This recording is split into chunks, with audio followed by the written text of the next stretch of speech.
Alors, écoutez bien ceci. Le Seigneur notre Dieu a prévu quelque chose pour toi. Et c'est une bonne nouvelle. Parce que Dieu a prévu que tu aies un avenir. Il a prévu que tu aies la paix. Amen. Jérémie 29, 11. Je connais les projets que j'ai formulés sur vous. Des projets de paix. Afin que vous ayez de l'espérance. Alléluia. Et que vous ayez un avenir. Donc Dieu veut que tu aies un avenir. Pas des souvenirs, mais un avenir. Ça va? Il y a des gens qui n'ont que des souvenirs. Quand quelqu'un s'arrête à l'étape de souvenir, c'est qu'il est en fin de parcours. Il regarde en arrière. Avant là, voilà ce que j'étais. Avant là, voilà ce que je faisais. Avant là, voilà ce que j'avais. Ça veut dire que tu es déjà à la retraite. Amen. Mais tu continueras ton chemin jusqu'au bout au nom de Jésus-Christ. En réalité, tant que tu vis, il y a encore du chemin pour toi. C'est parce que tu as encore quelque chose à offrir au monde, quelque chose à offrir aux hommes que tu as encore sur la terre. Auquel cas, tu serais déjà parti.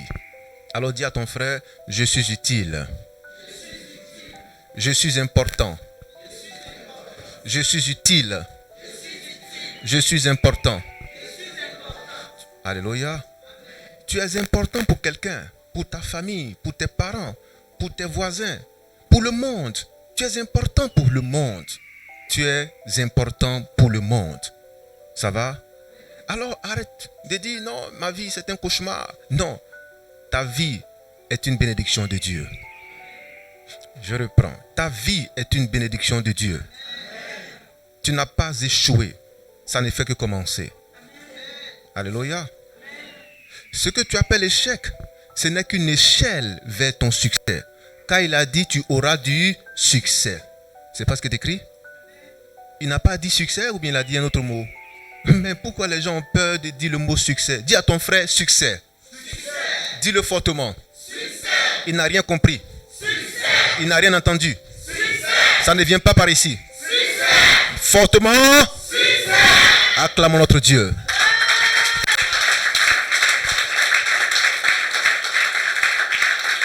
Alléluia. C'est écrit clairement dans Josué 1:8. Afin que tu aies du succès. Et que tu aies quoi? Tu aies quoi? Que tu aies du succès. Alléluia. Que tu réussisses dans toutes tes entreprises. Dans tout ce que tu vas faire, tu as le droit à la réussite. Alors, si aujourd'hui tu as rencontré des difficultés, mais ce n'est que partie remise. Non, ce n'est que partie remise. Cela veut dire que ça a été reporté. Mais ça va arriver. Parce que si elle tarde, qu'est-ce qu'il faut faire? Il faut l'attendre. J'ai dit à quelqu'un, il faut attendre ton heure. Ecclésiaste 3:1, chaque chose en son temps. Il y a un temps pour pleuvoir. Il y a un temps pour faire soleil. Alléluia. Il y a un temps pour pleurer, mais il y a un temps pour rire. Je peux avancer? Alors, chaque chose en son temps. J'ai dit à quelqu'un, chaque chose en son temps. Tu n'es pas en retard. Tu es dans ton timing. Parce que c'est Dieu qui sait exactement ce qui va t'arriver à telle date. Je peux avancer? Mais ce qui fait que tu es embarrassé, ce qui fait que tu tournes en rond, c'est parce que tu as l'ancien cœur humain. Parce que le cœur humain s'inquiète de tout. Le cœur humain a peur de tout, a peur de l'inconnu, il a peur de tout. C'est le cœur humain. Amen. Alléluia. Le cœur humain a peur de tout. Voilà pourquoi il est sujet à l'échec. Parce que quand on a peur, ça veut dire qu'on va échouer. Parce que ce que tu crains, c'est ce qui va t'arriver. Alléluia. Ce que tu crains là, c'est ce qui va t'arriver. Job 5:7. L'homme naît pour souffrir. Ça va? Mais c'est quel type d'homme qui naît pour souffrir? C'est l'homme Adam. C'est l'homme pécheur. C'est l'homme pécheur. Il naît pour mourir. Parce que tous ceux qui naissent d'une femme naissent d'office des pécheurs. Alléluia. Alléluia. Job 15:14-15. Quand un homme naît d'une femme, il naît d'office un pécheur. Un pécheur. Il naît d'office un pécheur. Alléluia. Mais la bonne nouvelle, c'est que notre Seigneur Jésus-Christ est venu comme un Messie. Et c'était le Messie pour que nous ayons une seconde chance. Est-ce que peut dire une seconde chance? Ne rate pas cette seconde chance. Elle ne reviendra pas deux fois. C'est une seconde chance. Amen. La première fois, l'homme est tombé. Dieu a dit, c'est pas grave. Je t'enverrai une bouée de sauvetage, une autre chance, une nouvelle opportunité. Il envoie Jésus-Christ. Il envoie Jésus-Christ. Mais quand il envoie, Jésus-Christ ne s'accommode pas avec ton ancienne vie, avec ton ancien cœur. Ton ancienne vie veut dire ton ancien cœur, ta manière de penser, ta manière de marcher, ta manière de vivre, ta manière de croire. Ces choses-là, quand Jésus-Christ vient, il les met à la poubelle. Parce qu'il ne coopère pas avec ça. Non, il ne coopère pas avec ça. Ça va? Voilà pourquoi pour nous, la parole ne nous transforme pas. Non, elle ne nous transforme pas. Je parle à quelqu'un? Le message ne nous transforme pas. Si le message te transforme, alors tu reviendras à la case de départ. Parce qu'il y a encore en toi l'ancienne version. Parce que tu as été transformé. Je prends le cacao. Quand on transforme le cacao en chocolat, qu'est-ce qu'on a? On a du chocolat. Mais c'est à base de quoi? Parce que ça a été transformé. Ça va? Mais si la parole nous transforme alors que nous étions des pécheurs, il aura encore au produit final les éléments du produit de base, du produit initial. Qui me comprend? Je reprends. On va cueillir le cacao au champ et on en fait du chocolat. Dans le chocolat, qu'est-ce qu'on retrouve? Ça va? Pourquoi? Parce que ça a été transformé. Donc quand tu dis à Jésus, transforme-moi, tu es en train de lui dire, il faut prendre ce que je suis là et il faut en faire quelque chose de nouveau. Mais avec l'ancienne chose. Quelqu'un me comprend? Alors, dans la pensée de Dieu, il ne travaille pas comme ça. Voilà pourquoi vous allez voir des gens à l'église, ils ont 20 ans, 30 ans, 40 ans, ils sont transformés, mais ils ne sont pas sauvés. Parce qu'ils ont encore en eux le péché. Ils ont encore en eux ce qui faisait qu'ils étaient rejetés hier, parce qu'ils ont été transformés. Dieu ne veut pas que tu utilises ce verbe, cette expression, ce mot, car chaque mot a un sens. Amen. Chaque mot a un sens et a un pouvoir. Je peux avancer? Qui peut appeler son enfant chien? Qui peut appeler son enfant chien? Parce que c'est un nom. Amen. Ça va? On va dire c'est un nom commun. Mais il y a des gens qui s'appellent Bouvier, Mouton, Cabri. Amen. Ça va? Jean le Mouton. On dit Jean le Mouton. Mouton. Ça va? On peut avancer? Mais pourquoi on ne peut pas appeler son enfant chien? L'enfant vient de naître, on dit l'enfant s'appelle comment? Il s'appelle chien. Ah bon? Bon, peut-être qu'on n'écrit pas de la même manière, mais on prononce ça de la même manière. Chien, ne le fais pas. N'appelle pas ton enfant chien. Sinon, il sera un chien, il va aboyer, il va te mordre. Je peux avancer? Alors, quand tu dis tu as été transformé, cela veut dire que tu n'as pas encore changé. Il y a quelque chose résiduel en toi. Il y a encore la base en toi. Alors Dieu te dit ce matin, il viendra pour changer, pas pour transformer. Alléluia. Parce que quand la chose a été changée, on ne retrouve plus l'élément de base parce que ça a été changé. Ça va? On peut avancer? Tu vas au marché, tu dis, je suis venu acheter telle chose. On te donne cette boîte et puis tu te rends compte qu'il y a un défaut. Alors quand tu viens pas transformer, tu viens changer. Alors il n'y a rien de commun avec ce que tu prends de nouveau. Tout est neuf. Il n'y a rien de commun. Ça a été changé. Est-ce qu'on peut dire changer? Changer. Alors Dieu dit en Ézéchiel 36, 26, 27 qu'il fera une chose extraordinaire. Ça ne saute pas à l'œil. Et pourtant, c'est simple. Alléluia. Il ne dit pas je viens pour transformer ton cœur. Non. Il dit je viens changer ton cœur. Il ne dit pas je viens transformer ta vie. Non. Il dit je viens changer ta vie. Alléluia. Il ne dit pas, je vais continuer dans ta naissance première. Il dit non, tu naîtras de nouveau. Avec Dieu, tout change. Amen. Avec les hommes, tout se transforme, mais avec Dieu, tout change. Avec les hommes, tout se transforme, mais avec Dieu, tout change. Ça va? Est-ce que je peux avancer? Est-ce que je peux avancer? On peut dire amen fortement? Alors, ton Dieu t'appelle ce matin à un message qui va te changer. Amen. Et ça sera ta prière. Seigneur, change mon cœur. Ça sera ta prière. Ce thème sera ta prière. Seigneur, change mon cœur. Pas transforme mon cœur. Pas transforme ma vie. Non. Sinon, tu seras la même personne. Au bout de 50 ans, 60 ans, tu seras toujours la même personne en une nouvelle version. Mais une version toujours hybridée. Amen. Ça va? Cela veut dire qu'il y aura un mélange, c'est l'hybridation. Il y aura un mélange avec l'ancienne nature. Ne demande pas une transformation, demande un changement.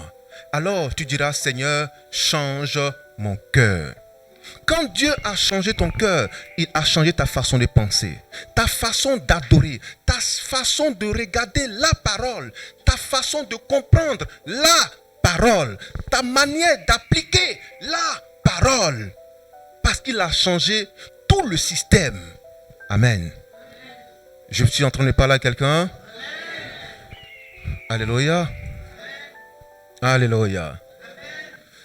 Quand Dieu a changé ton cœur, frère, tu comprendras que quand Dieu parle, ce n'est pas l'homme qui parle, mais c'est le Saint-Esprit qui nous enseigne. Ça va? Parce que quand le Saint-Esprit nous parle, il ne parle pas de lui, mais il parle de Jésus. Oh, Jésus, c'est la parole qui a été faite chair. Alléluia. Jésus, c'est la parole qui a été faite chair. Jean 1, 13, 14. C'est la parole qui a été faite chair. La parole qui a été faite chair. Parce qu'au commencement, Jean 1, 1, c'était la parole et c'était Dieu qui a été fait chair. Mais ce Jésus doit être en toi. La parole doit être en toi. Le Saint-Esprit doit être là pour te dire, je suis la parole. Alléluia. Amen. Alléluia. Amen.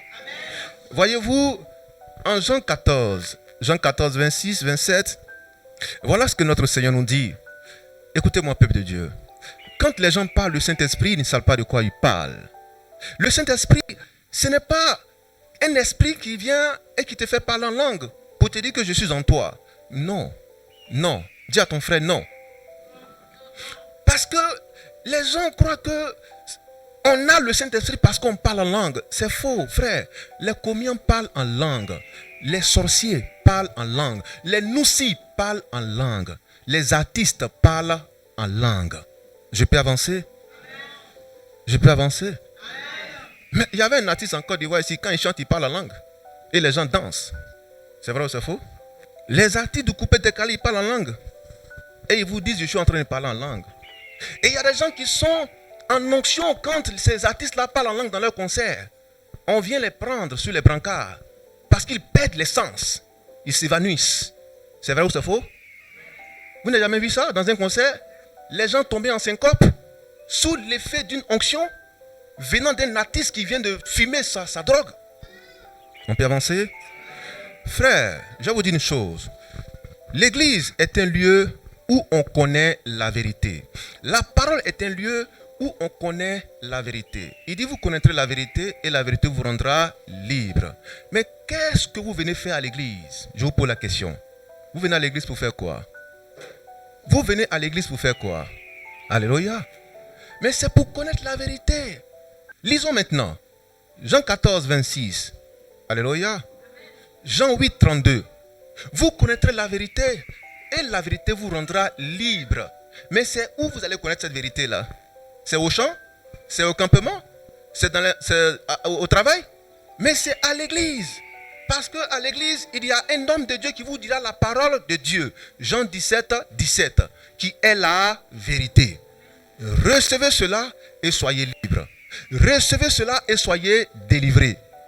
Les hommes aiment chanter, ils aiment danser, ils aiment les sketchs, ils aiment les histoires, les témoignages. Mais ils n'aiment pas une chose par-dessus tout, ils n'aiment pas la parole. Parce que la parole les ennuie.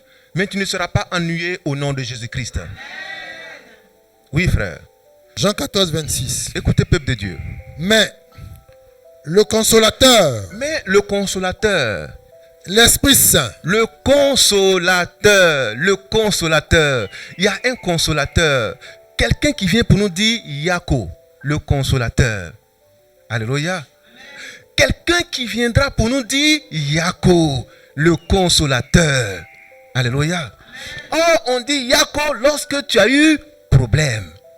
Donc, le Seigneur prévoit que nous aurons des problèmes.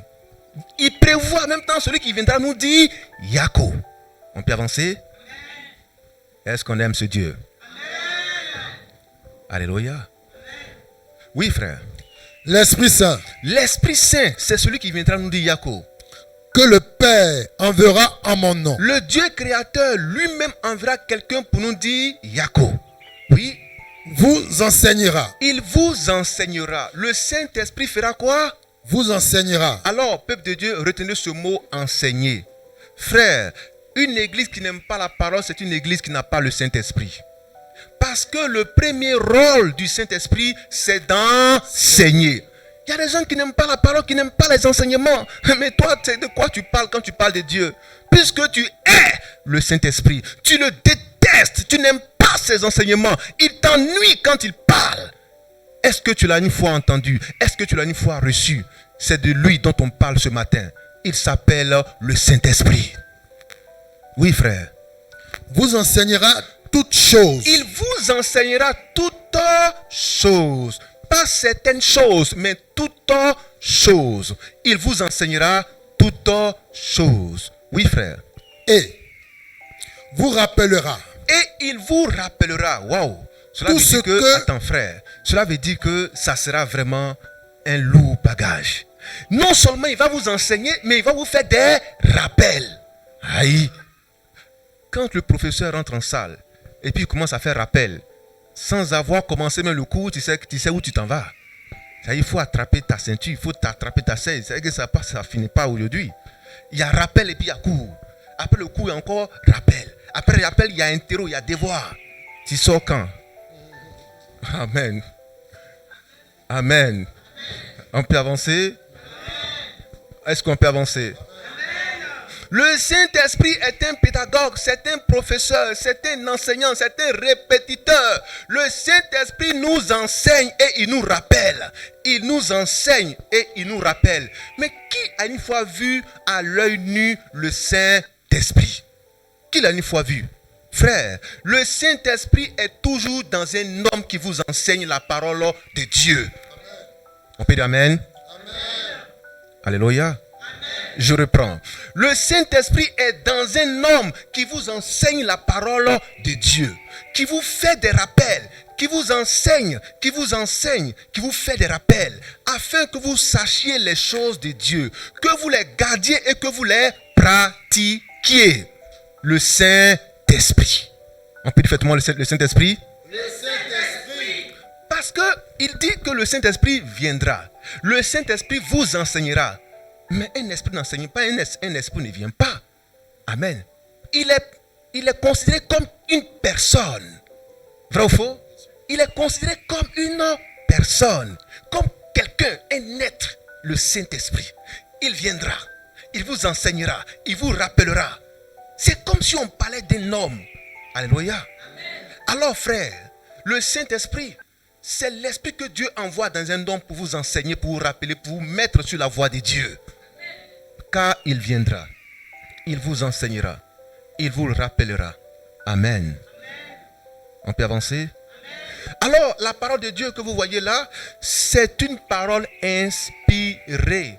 Une parole inspirée. Et qu'est-ce que nous dit Dieu? Il te dit ce matin qu'il ne vient pas pour te transformer, non.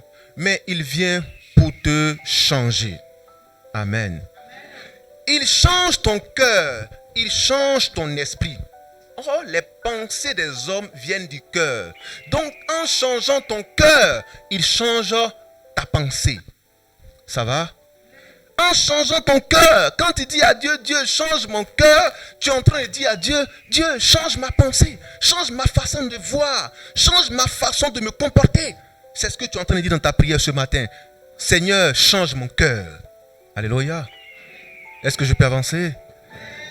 Est-ce que je peux avancer? Écoutez mon peuple de Dieu. Il y avait un roi. Un roi. Daniel chapitre 4, 16 à 17. Il y avait un roi puissant appelé Nebuchadnezzar. Un roi très puissant appelé Nebuchadnezzar. C'était le roi de Babylone, Babylone qui était la première puissance mondiale. Aujourd'hui, la première puissance mondiale, enfin la place de la première puissance mondiale est partagée entre les États-Unis et la Chine. Mais à l'époque, c'était Babylone.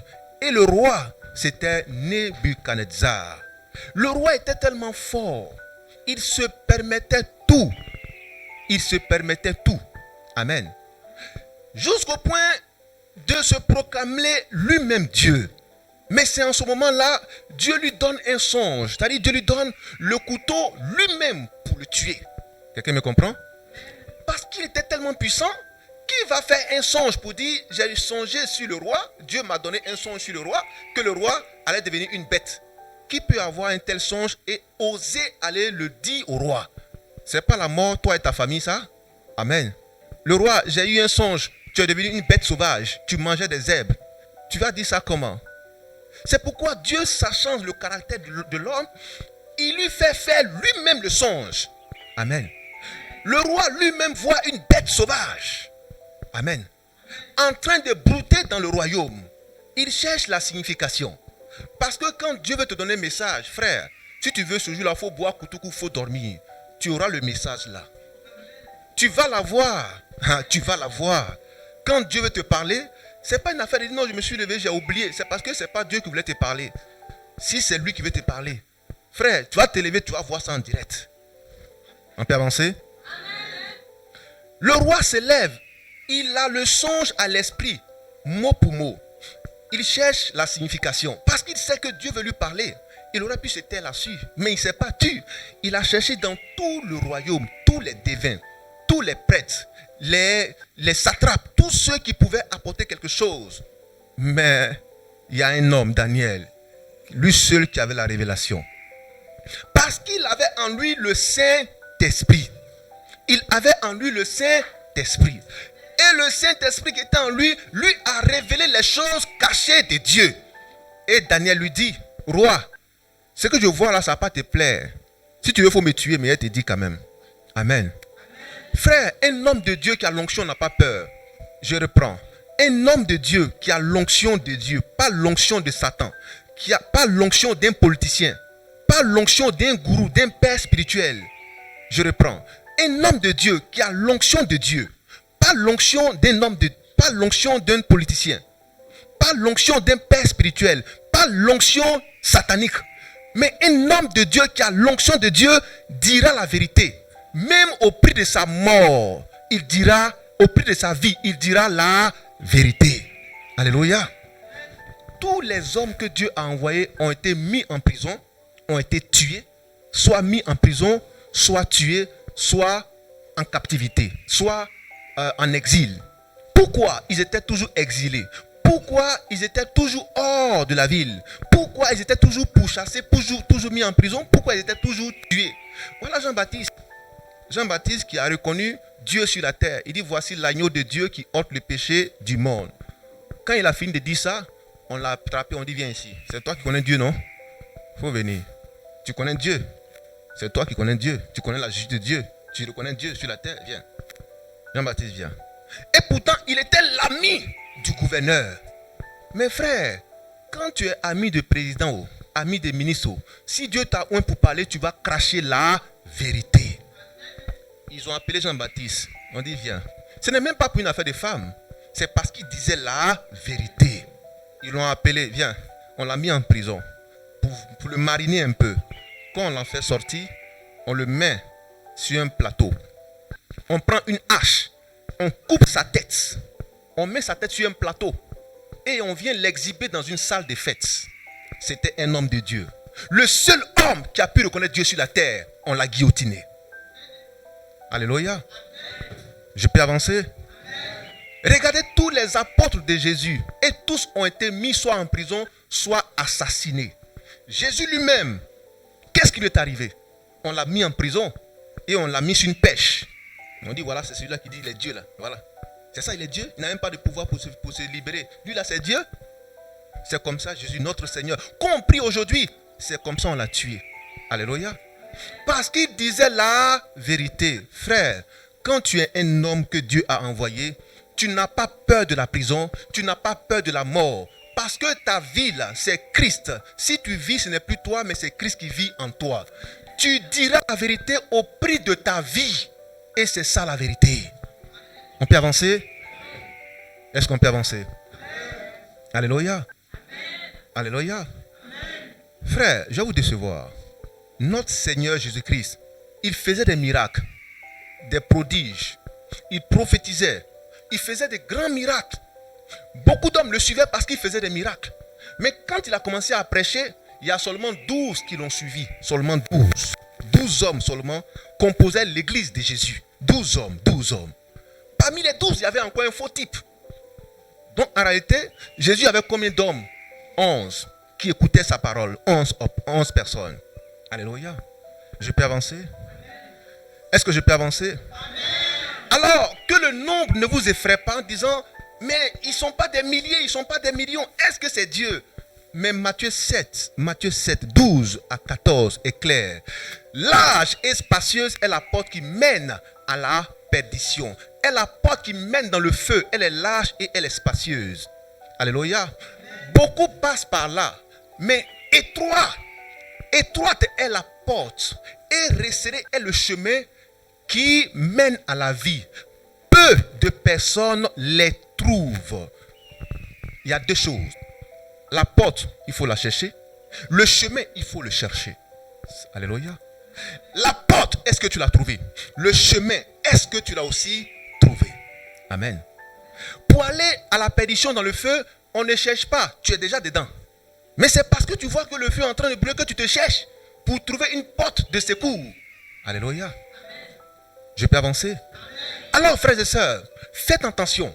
Pour aller au paradis, on cherche la porte et le chemin. Le chemin, c'est Jésus. Le chemin, c'est la saine doctrine.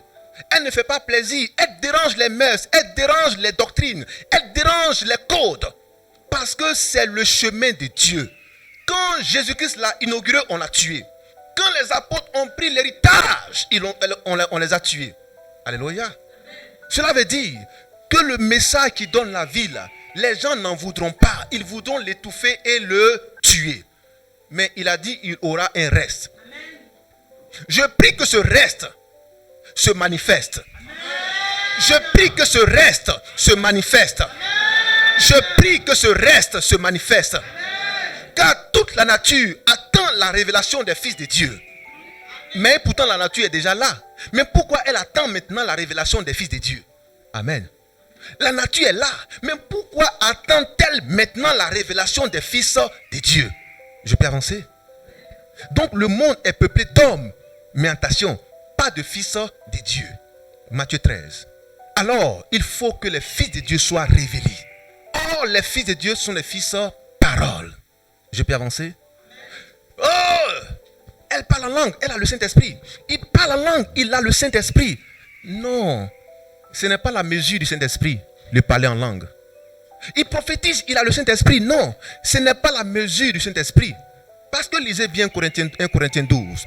Il a dit que le Saint-Esprit fera des dons. Or, des dons, ce sont des cadeaux. Ça va? Bon, ok.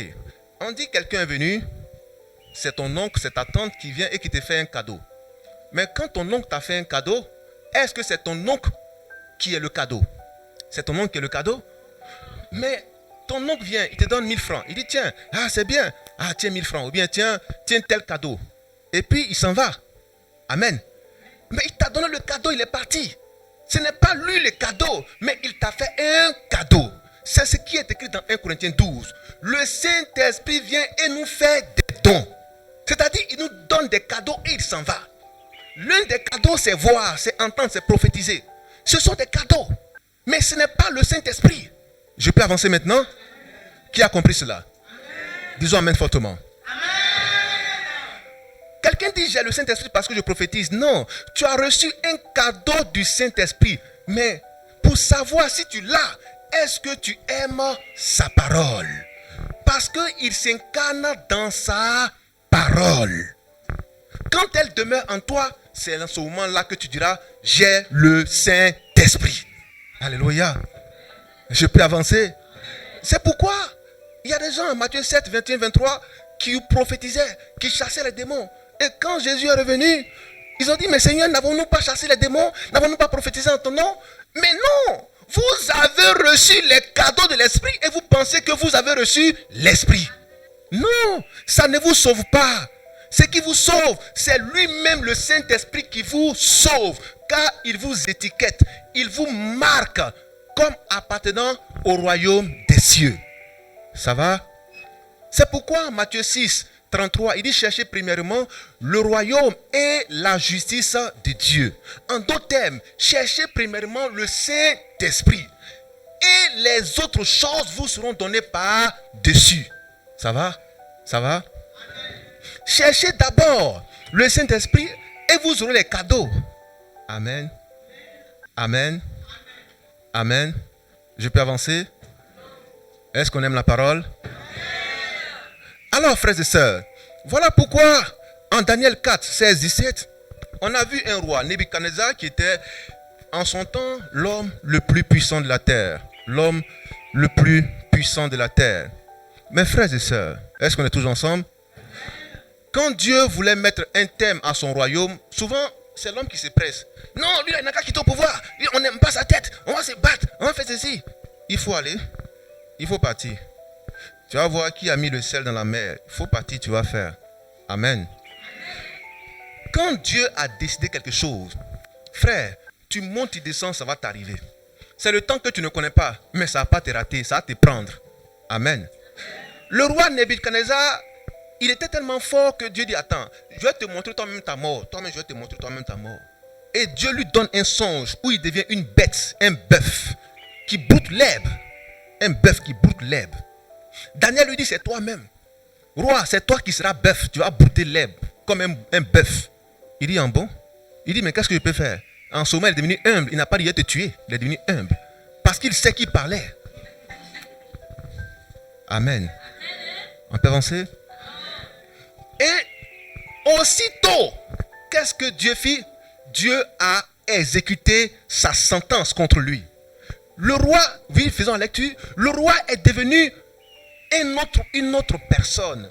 Il est toujours homme, mais son cœur a été changé. Dieu lui a donné un cœur de bœuf. Quelqu'un me comprend?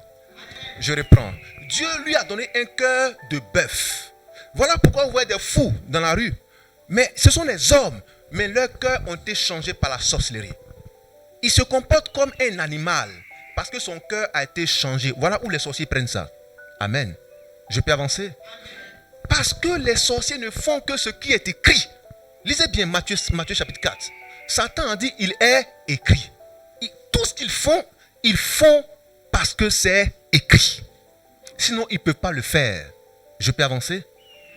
Alors, quand vous voyez un homme manger dans la poubelle, il dort à même le sol, il n'est pas malade, il est tranquille, mais en fait, il est devenu un animal. C'est son cœur qui a été changé. Je peux avancer? Alors, Dieu change le cœur d'un humain. Alors, l'humain commence à manger des herbes. Est-ce que c'est normal ça? Mais quand vous voyez un fou manger dans la poubelle, c'est normal ça? C'est exactement ce qui s'est passé. C'est le cœur qui est changé. C'est le cœur qui est changé. Alors Dieu a changé le cœur d'un homme qui était un roi. Et le roi a commencé à brouter l'herbe comme mouton, bœuf. Il bouffe. C'est-à-dire que tout ce qui était herbe dans la cour, il a fini de tout manger. Oui, frère. Daniel 4, verset 16. Son cœur lui sera ôté. Son cœur lui sera ôté. Et un cœur de bête lui sera donné. Et un cœur de bête lui sera donné. Vous pouvez lire tout le chapitre de Daniel chapitre 4. Oui. Au verset 33. Au même instant. Au même instant. La parole s'accomplit sur Nebuchadnezzar. La parole de Dieu s'est accomplie sur Nebuchadnezzar. Il fut chassé du milieu des hommes. Il a été chassé du milieu des hommes. Il mangea de l'herbe comme les bœufs. Il mangea de l'herbe comme des bœufs. Son cœur fut trempé de la rosée du ciel, Il a été trempé de la rosée du ciel. jusqu'à ce que les cheveux crussent comme les plumes des ailes et ses ongles comme des oiseaux. Amen. Amen. Ses cheveux sont devenus comme des plumes des oiseaux et ses ongles comme les cheveux sont devenus comme des plumes des ailes et ses ongles Ceux des oiseaux. comme ceux des oiseaux. Pendant 7 ans, Dieu l'a rendu fou. Pendant 7 ans, Dieu l'a rendu fou. Mais comment il a procédé? En changeant son cœur. Frère, quand vous voulez prier, sachez prier. Luc 11:1, Seigneur, apprends-nous à prier. Vous priez, priez, priez, parce que vous n'obtenez pas de résultat parce que vous ne savez pas prier. Seigneur, transforme-moi. Mais Dieu n'écoute pas cette prière. Non, Dieu ne transforme pas des gens. C'est Satan qui fait ça.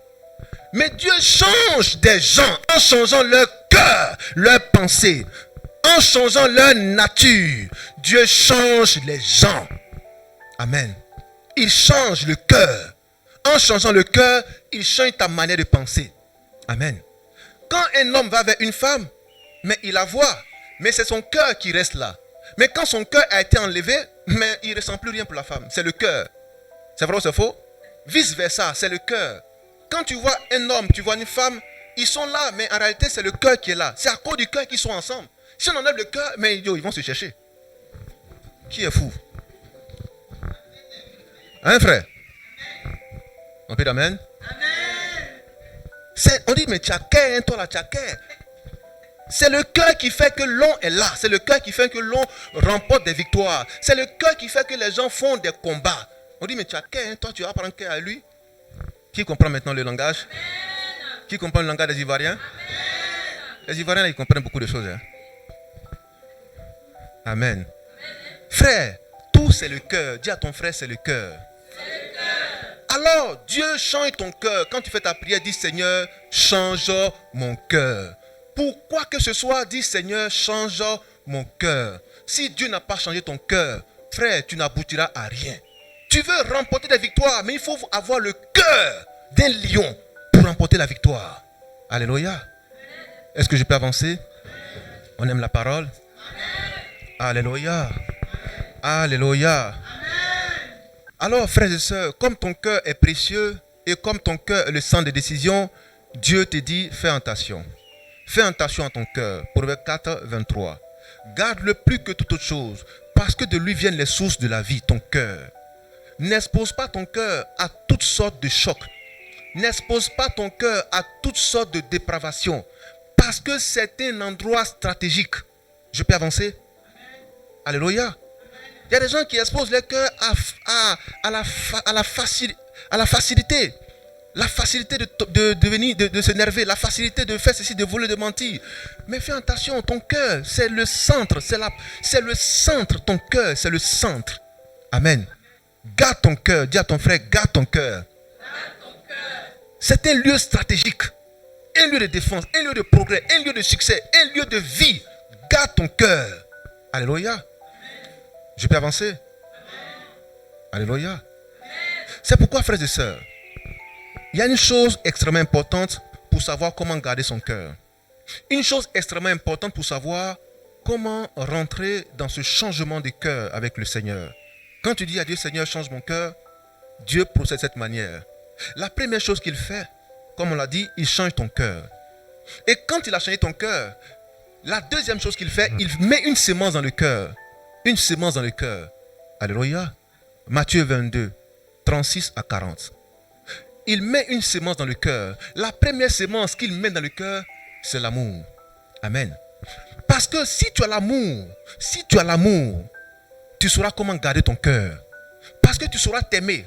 Or, si tu t'aimes, tu pourras aimer ton prochain. Parce qu'il a dit, tu aimeras ton prochain comme... Donc, la base, le départ, le point central, le point de départ, ce n'est pas ton frère, mais c'est toi. C'est parce que tu t'aimes que tu aimes ton frère. Il dit, ce que tu ne veux pas qu'on te fasse, ne le fais pas aux autres. Donc, du coup, si tu sais que en maltraitant ton frère, si on te maltraite, ça ne va pas te faire plaisir, alors ne le fais pas. L'amour. Alléluia. Alléluia. Est-ce que je peux avancer? Mais quand tu fais des choses Tu sens que c'est pas bon. Toi-même, tu sais que c'est pas bon. Tu insultes, tu es malhonnête, tu es terrible.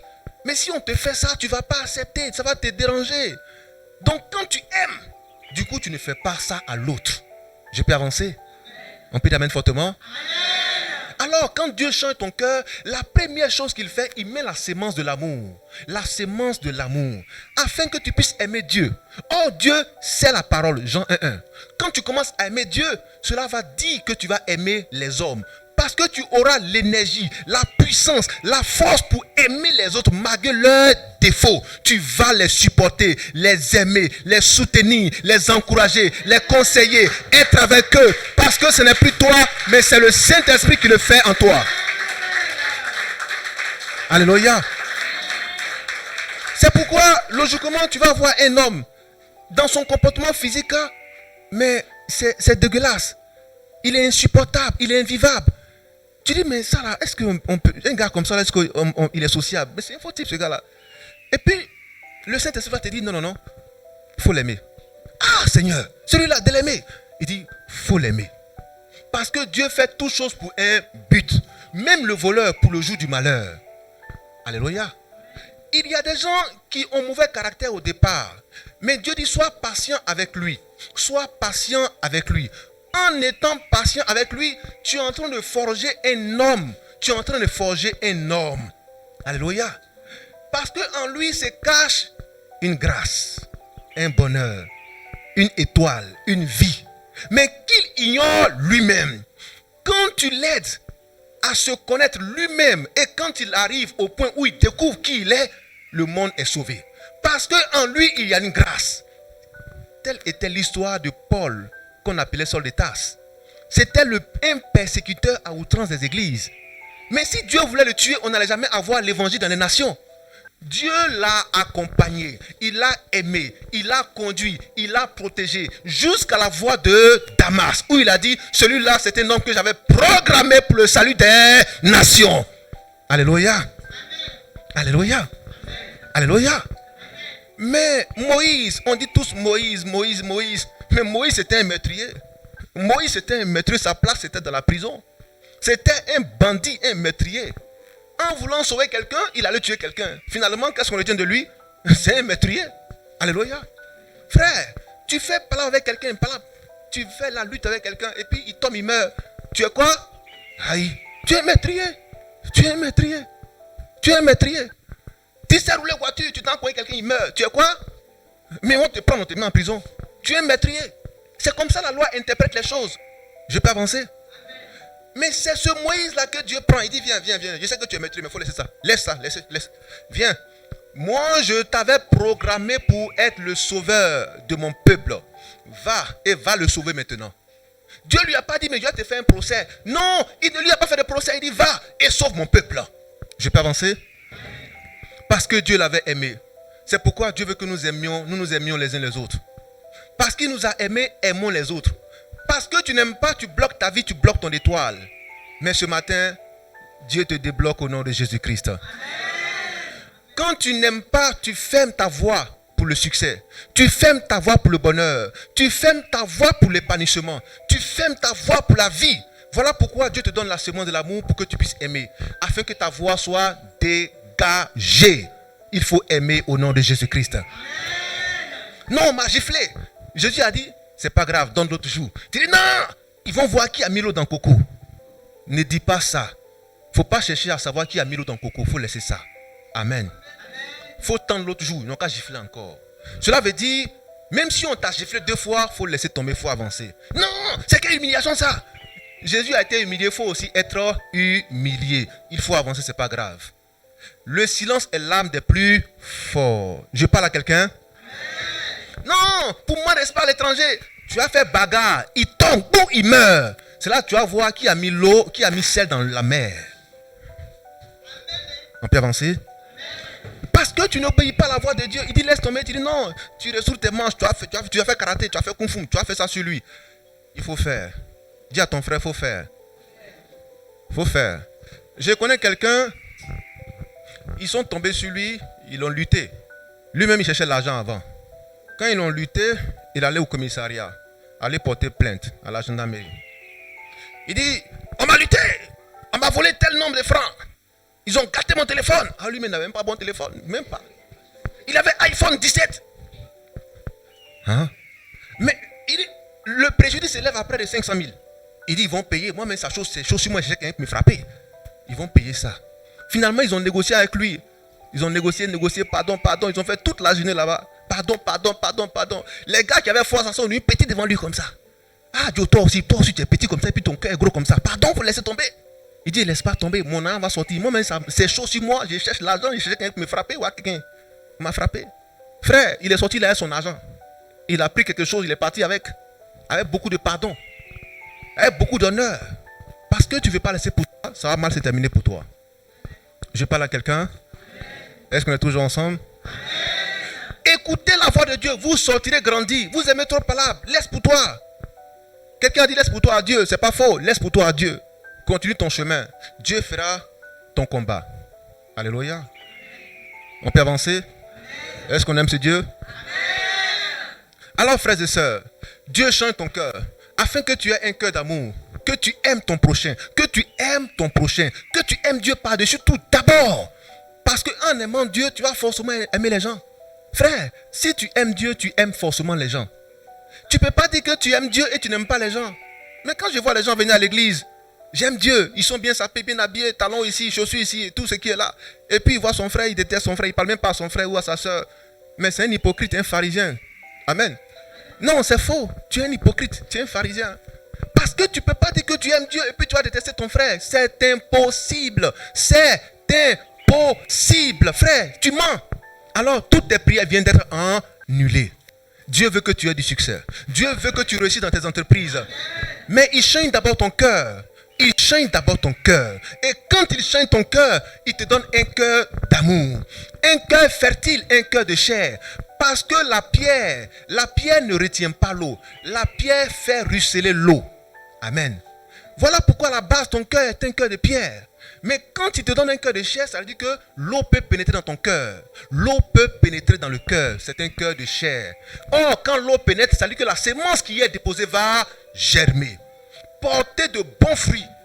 Porter de bons fruits. Et porter de bons fruits. Alléluia. Je peux avancer? Est-ce qu'on aime ce Dieu? Acclamons-le fortement.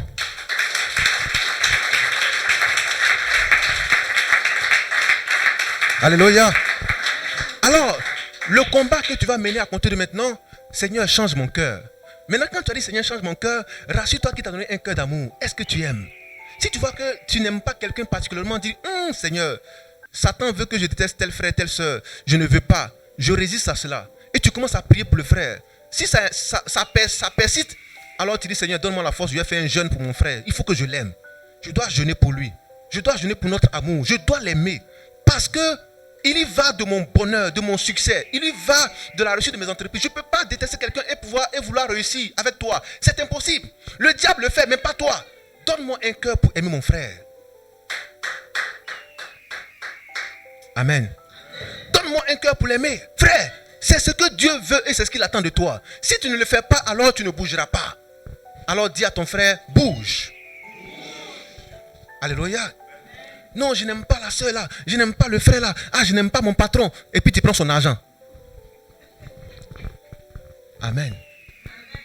Je n'aime pas mon patron. Et puis tu prends son argent. À la fin du mois, et ses virements est passé. Tu dis, tu n'aimes pas, tu vas faire quoi avec le virement? Amen. Prie pour ton patron. Tu seras élevé, tu auras du succès. Prie pour lui. Prie pour lui. Prie pour lui. Alléluia. Mais tu ne pries pas pour ton patron. Tu veux avoir succès comment? Tu veux avoir promotion comment? Tu le détestes. Ne le déteste pas. Tu mets un frein à ta carrière. Tu mets un frein à ta carrière. Prie pour ton patron. Bénis-le dans tes prières. Même s'il est méchant, prie pour lui. Aimez vos ennemis. Priez pour ceux qui vous persécutent. N'est-ce pas la parole de Dieu? Alors mettez cela en pratique et vous vivrez.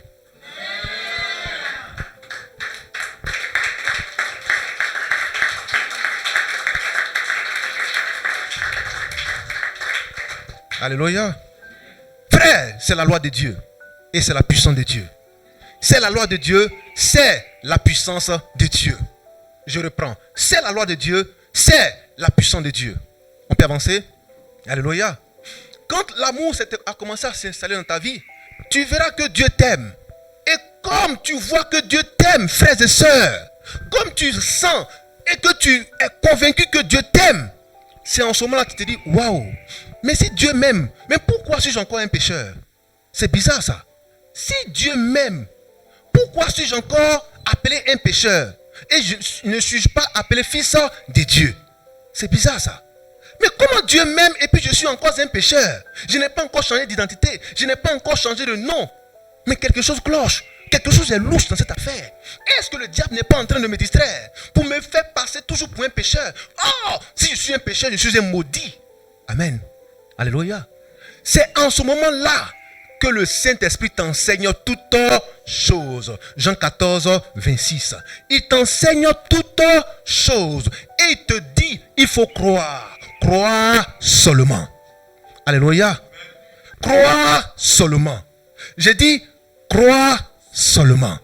C'est ce que le Saint-Esprit va te dire. Il va te dire, croire seulement. Parce que Dieu n'est pas un menteur. Jean 17, 17, sa parole est la vérité. Toi, il faut croire seulement. Alléluia. Hébreux 11, 6. Sans la foi, personne n'est agréable à Dieu. Il faut croire seulement. Qu'est-ce que Dieu a dit? Parce que la foi vient de ce qu'on a entendu.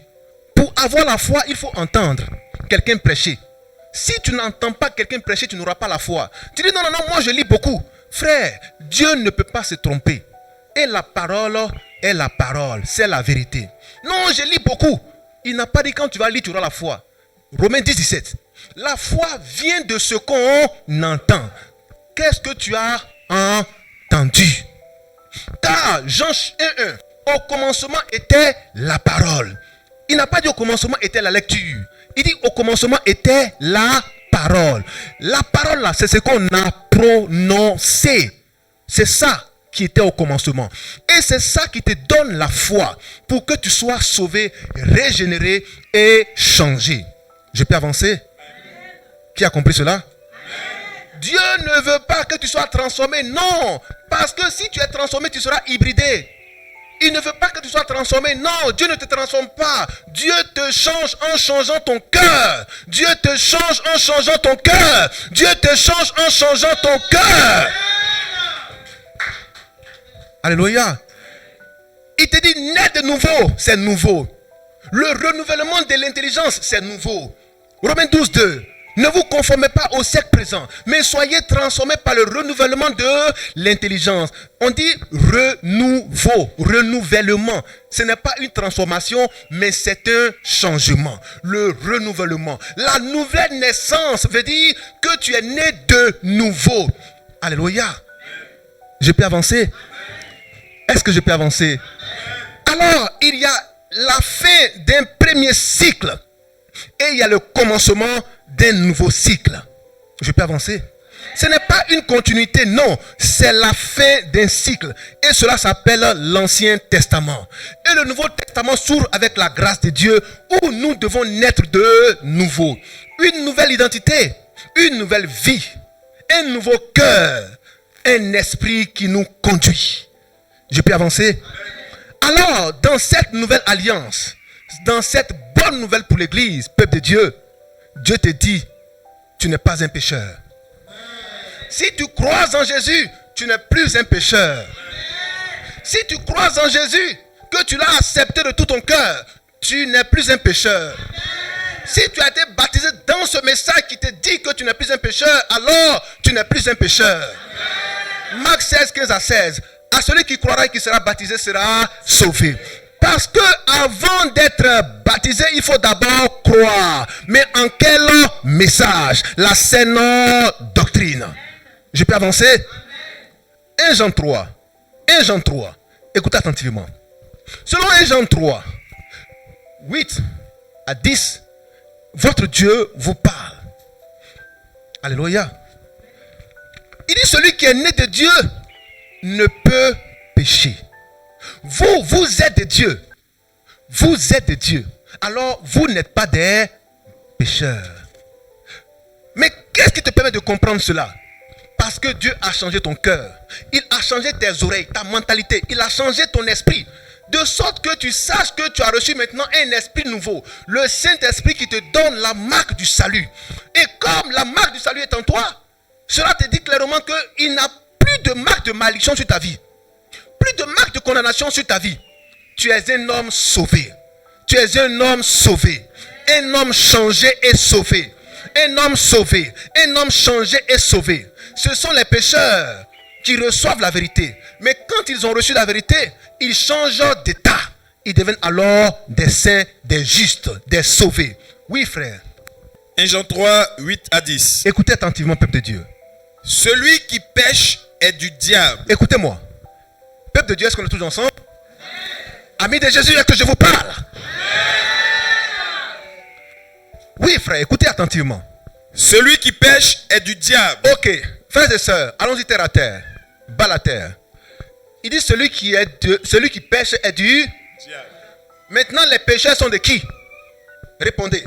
Les pécheurs là, ils sont de qui? Les pécheurs là sont fils de qui? Reprends et puis vous allez comprendre parfaitement. 1 Jean 3, verset 8. Oui, Celui qui pêche celui qui pêche.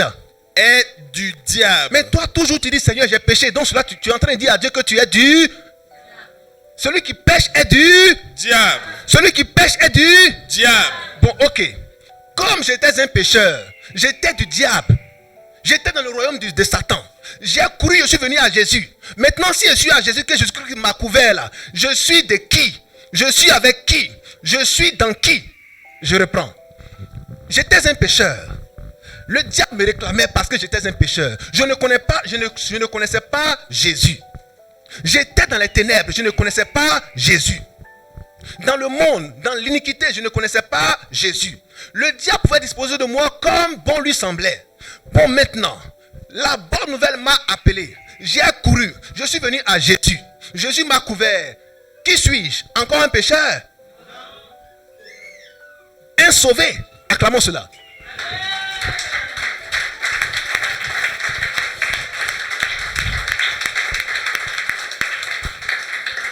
Alléluia. Alors, écoutez mon peuple de Dieu. Le terme pécheur veut dire que tu appartiens au diable. Mais Jésus-Christ est venu pour ne pas que nous appartenions au diable. Voilà pourquoi nous ne sommes plus pécheurs et nous devons éviter cette appellation de pécheur. Jésus est venu pour les pécheurs parce qu'ils étaient dans les mains du diable. Maintenant, quand il vient, il les sort des mains du diable. Va-t-il les relâcher? Lui qui connaît les bonnes choses, lui qui nous aime, va-t-il les relâcher pour qu'il porte encore ce nom diabolique de pécheur? Non. Voilà pourquoi celui qui pêche encore, il est du diable. Oui, frère. Car le diable pêche dès le commencement. Le diable, c'est un pécheur dès le commencement. C'est lui qui a envoyé le péché sur la terre. Et la marque par laquelle on reconnaît ses enfants et ceux qui lui appartiennent, c'est le péché. Quelqu'un me comprend maintenant? Amen. C'est le péché qui fait que tu ne rentres pas au ciel. C'est le péché qui fait qu'on dit que toi, tu es du diable. Vrai ou faux? Bon, tu as tué, tu as menti, tu as volé, tu as triché, tu as fait toutes ces choses. C'est bon ou c'est mauvais? C'est bon ou c'est mauvais? Comment on appelle ça? C'est du diable, non? Oui. Alléluia. Bon, ok. Mais est-ce que Dieu peut-il accepter ça dans son royaume? Voilà pourquoi Dieu te dit, quand tu crois en moi, je te mets sous ma coupole. Ce n'est plus toi que je vois, mais c'est mon fils que je vois en toi. Si tu vis, ce n'est plus toi qui vis, mais c'est Christ qui vit en toi. Tu n'es plus un pécheur, tu es un saint à cause de mon fils que tu as accepté et qui t'a couvert par son manteau de gloire. Tu es un saint. Tu es un saint. Tu n'es pas un pécheur. Tu es un saint. Alléluia. C'est pourquoi il a dit, Satan n'a rien à moi. Satan n'a rien à moi. Oh, nous sommes en Christ. Si nous sommes des pécheurs, c'est que Satan aura quelque chose en Christ. Je peux avancer. C'est pourquoi quand tu es un pécheur, tu es du diable. Alors frère, tous ceux qui croient en Jésus ne sont plus des pécheurs. Je reprends. Tous ceux qui croient en Jésus ne sont plus des pécheurs. Tous ceux qui croient en Jésus ne sont plus des pécheurs. Dieu a tant aimé le monde, il a tant aimé les pécheurs, qu'il a envoyé son Fils unique afin de les sortir de la toge, du manteau du pécheur, pour les placer sous le manteau de la grâce, le manteau de la vie, le manteau de Jésus-Christ, pour qu'ils soient des saints et des sauvés. Alléluia. Frère, écoutez bien cette lecture. Continue, frère. le Fils de Dieu apparut Le Fils de Dieu apparut. Vous allez voir pourquoi Jésus-Christ est venu sur la terre. afin de détruire les œuvres du diable. Le Fils de Dieu apparut afin de détruire les œuvres du diable. Frère, quelles sont les œuvres du diable? On a dit ça tout à l'heure, le mot.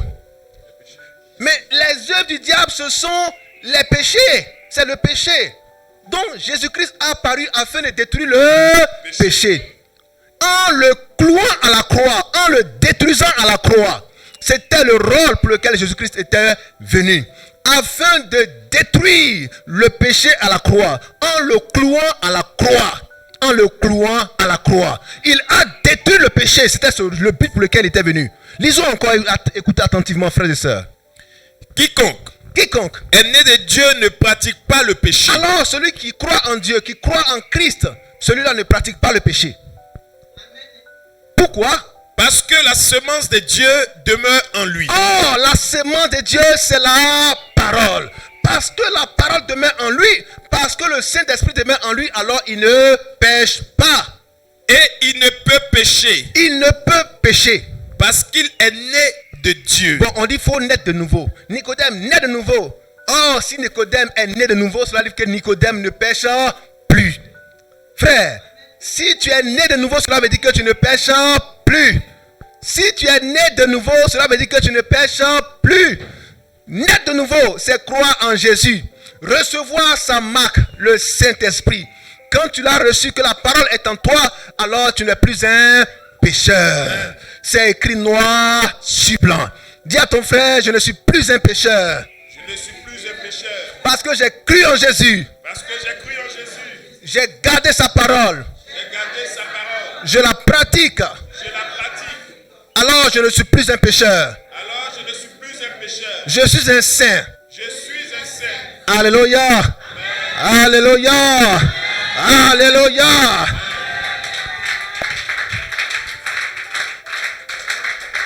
Ça va? On finit dans 5 minutes, c'est bon? 5 minutes, c'est beaucoup? On peut continuer? 5 minutes, c'est bon? On peut dire amen fortement?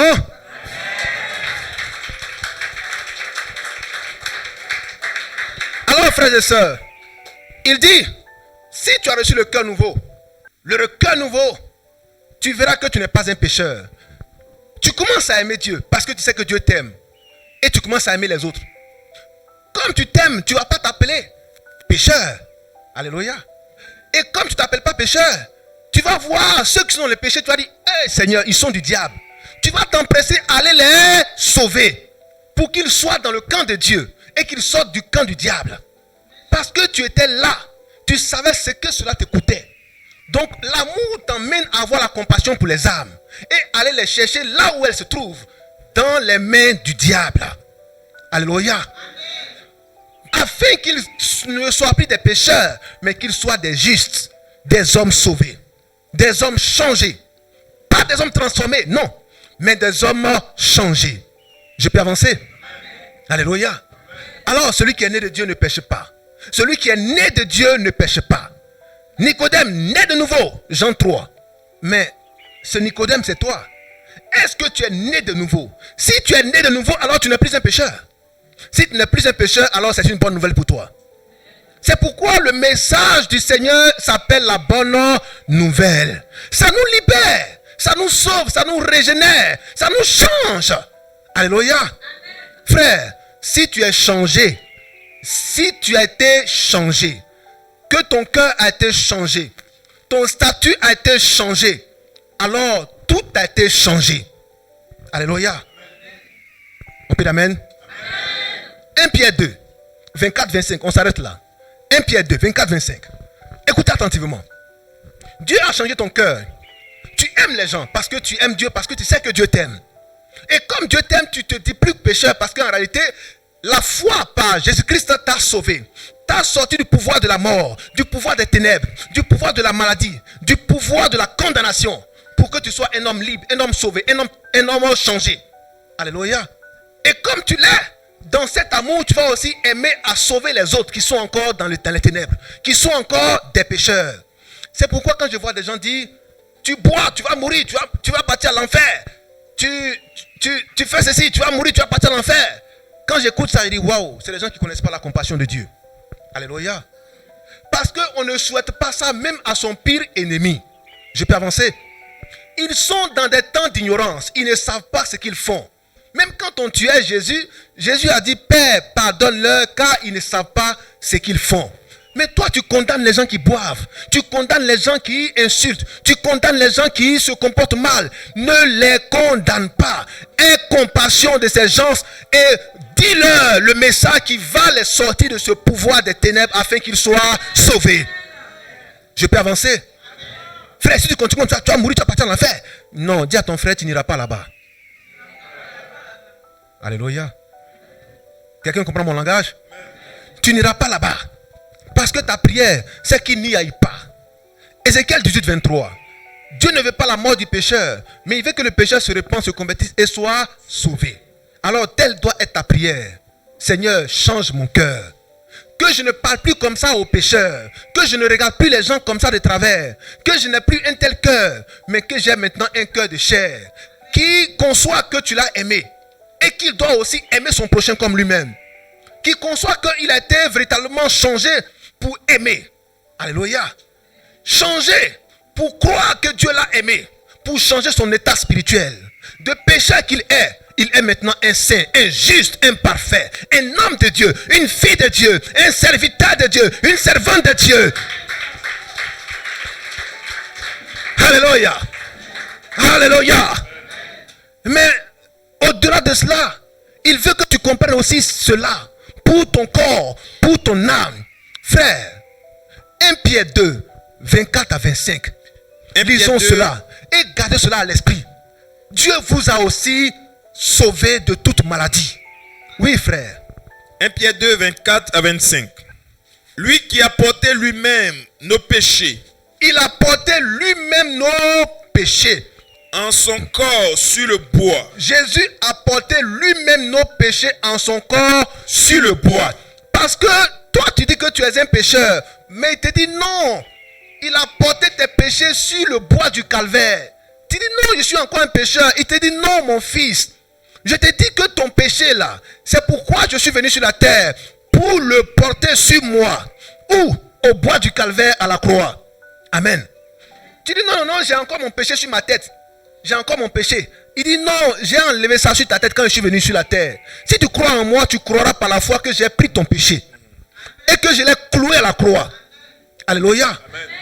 Je peux avancer? Amen. Frère, écoutez attentivement. Reprends encore. 1 Pierre 2, 24 à 25. Oui. Lui qui a porté lui-même nos péchés en son corps. Mais sur le bois. Qui est celui? Celui, c'est notre Jésus-Christ de gloire. C'est notre Seigneur Dieu Tout-Puissant. C'est notre Seigneur qui a porté sur lui nos péchés. Où? À la croix. Alléluia. Il l'a porté en sa chair. Voilà pourquoi on l'a considéré comme un péché. Alléluia. À cause de nous. Parce que c'est nous qui étions les mises en cause. Mais Christ a pris ça sur lui. Mais c'est une injure. C'est un blasphème à son endroit en disant que non, tu as encore ça alors que lui te dit, j'ai pris. Amen. Il te dit, c'est pourquoi je suis venu sur la terre pour prendre ton péché. Toi, tu dis non, tu as encore ça. Il dit non, quand tu crois en moi, c'est que tu crois que j'ai pris ton péché. Tu dis non, Seigneur, je vais lutter à toi. Donne-moi mon péché. Amen. Oui, frère. Afin que mort au péché. Afin que mort au péché. Oh, s'il est mort au péché, le péché est comment? S'il est mort au péché, le péché est comment? S'il est mort au péché, le péché est comment? Alors, frères et sœurs, Christ a tué ton péché pour que tu sois libre du péché.